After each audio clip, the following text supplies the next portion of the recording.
I need to talk about this because everyone's missing the most important point. Yes, Elagabalus, the teenage Roman emperor from the 3rd century's famous line, "Call me not lord, for I am a lady," could have been anti-Persian slander by the Roman historian Cassius Dio. Elagabalus was Persian and was very unpopular, and it was typical for the more disciplined and down-to-earth Romans to call their eastern neighbours effeminate, decadent and debauched. But to me, this is more of a supplemental argument because there's still a very good chance that somebody could still walk away from this believing that he was trans.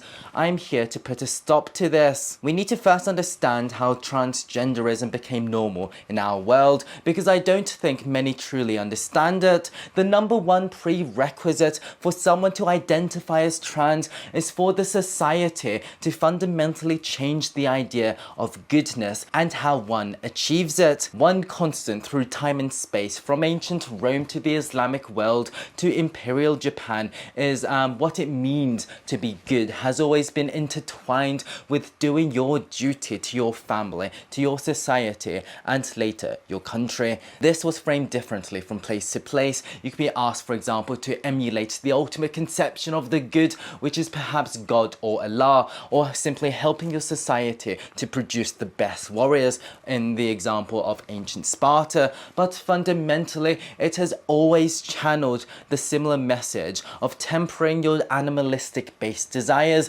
whether that be gluttony, your sexual urges, your own individual happiness, sacrificing them so you could embrace and understand the duties of your sex and social position, and doing your utmost to get married and start a family, which is the proper environment for intercourse and raising children. It is your children, after all.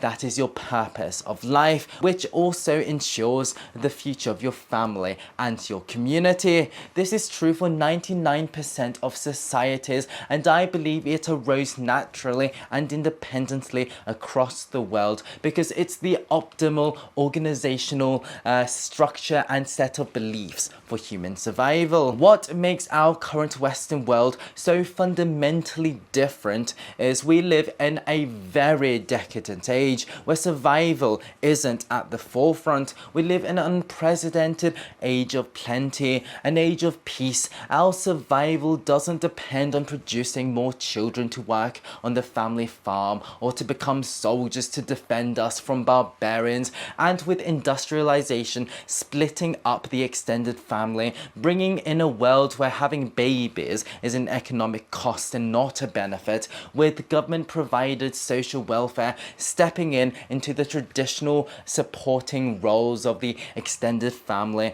and with reliable birth control separating reproduction from intercourse, we have become very, very far removed from needing to live by the traditional ideas of goodness. And furthermore, here comes the ideas of liberalism, where everyone is born equal and can become whoever they want to be, and who you're born as doesn't define who you become. This is truly the most revolutionary and society upturning concept, and over hundreds of years we have arrived at late stage individualistic liberalism, where who you are for the first time in all of human history is determined by your inner feelings, your urges, your individualistic desires and ideas are at the forefront of your identity. They define who you are. And in this world full of sexual liberty, devoid of family and societal duty, this is how you can say, hello, I'm a homosexual, or hello, I'm a non-binary trans. The ultimate goodness, your purpose in life in our new world is to simply live your true self. And the ultimate words of wisdom are, you do you, boo. And thus, although there is every chance that Elagabalus suffered from the intense feeling of discomfort we now call gender dysphoria, although he may have wished to be called a woman, the Romans, nor did Elagabalus himself, ever considered him to be a she, because they simply did not have the ideological framework to even fathom such an extraordinary idea, because in order to come to that conclusion, you need to be in a very rich and decadent society. You need to be undermining the family unit. You need a sexual revolution, and last of all, you need late-stage individualistic liberalism.